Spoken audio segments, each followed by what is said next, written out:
So Got a fisherman at Myers Lake catching a fish. like this, and looking out the window or looking through the window. Two things about the controls here, right? This is the throttle.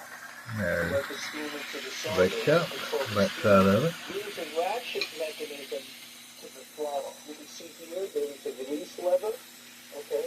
And the quadrant that has the teeth on it is up there right where the throttle rod is going through the blade.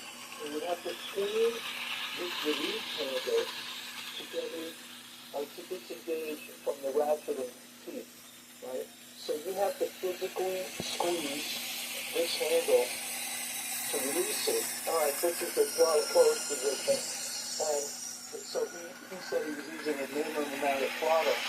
Well, this is locked onto the quadrant. So to actually get that to move, there would have to be some force applied to this release handle, and that's not going to move on its own. Now, it's highly unlikely that the throttle physically jumped. More likely, Billy misinterpreted what he was doing in a high-stress moment, and the train had already begun accelerating. History had changed anyway from there likely being an obstruction on the track to the engine accelerating all by itself.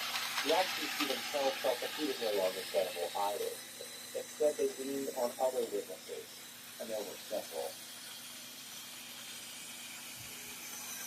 When the Red Arrow passed the Aegon Tower for its brake check, two operators confirmed that the train was not speeding.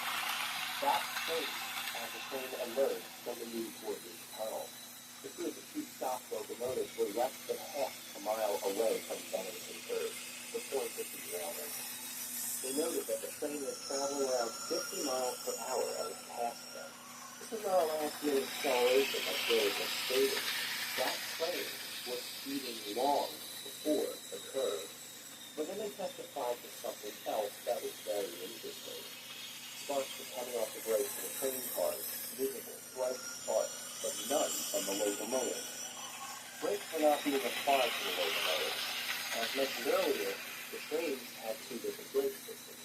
The air brakes, which applied to the entire train, every car, and included the locomotive, and then the brake system that was isolated only to the locomotive.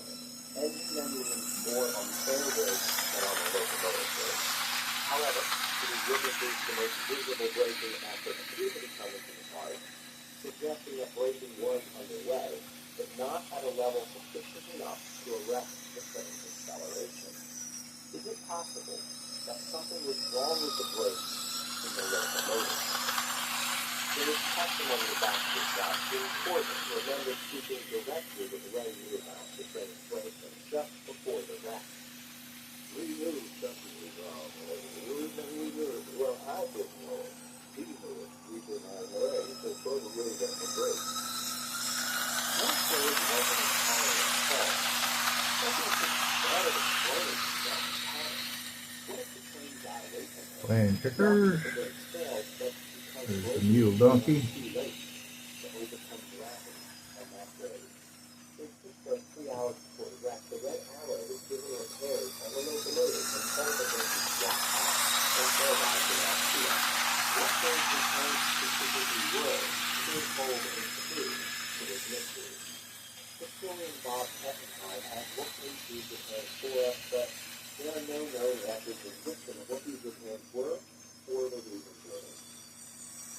The ICC found no evidence that the repairs in Pittsburgh affected brake performance, and post-wreck testing confirmed that the brake systems were mechanically sound. But still, some people suggest that the air brakes may have malfunctioned, and maybe Billy wasn't entirely to blame. And the ICC ruled this out entirely.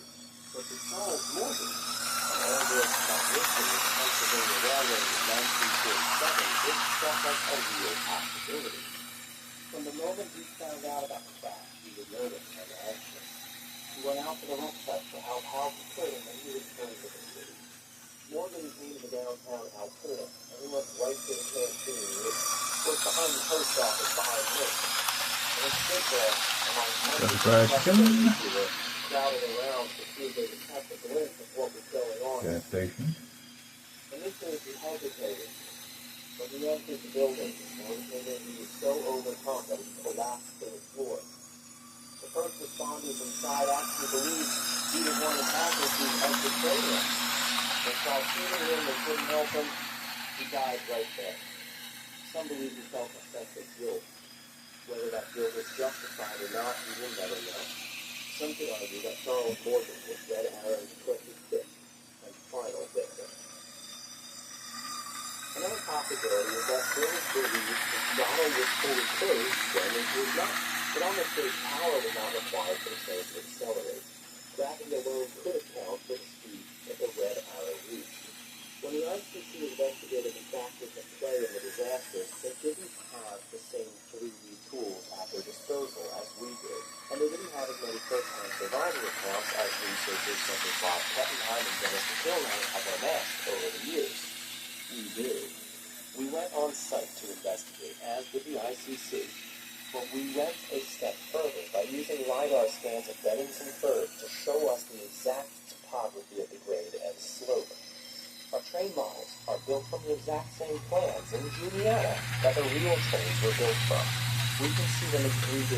In their final state, the cars smashed on top of each other, twisted and forensically reversed the clock to take them from point B, direct on the embankment, back to point A, in line and speeding down the track.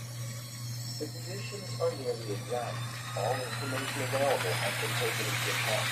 We can now look at the wreck of the Red Arrow like never before.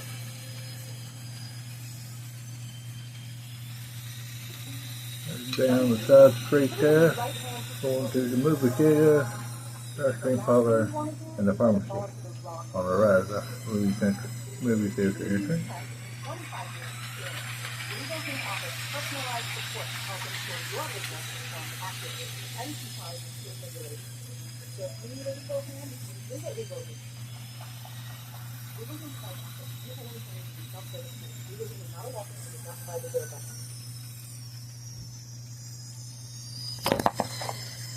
Well, shit.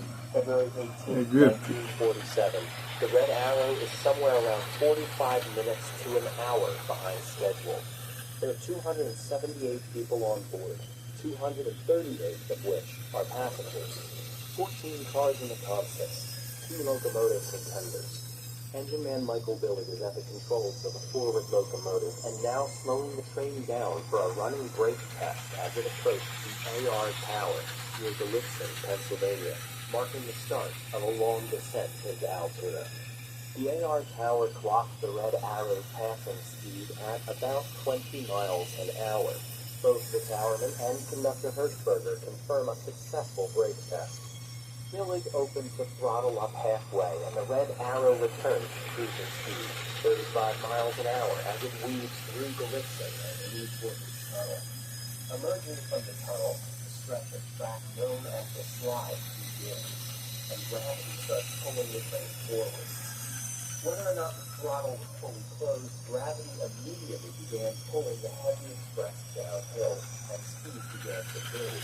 Soon as he leans out the window and notices the speed picking up, the window gear closes the throttle, and applies no brakes.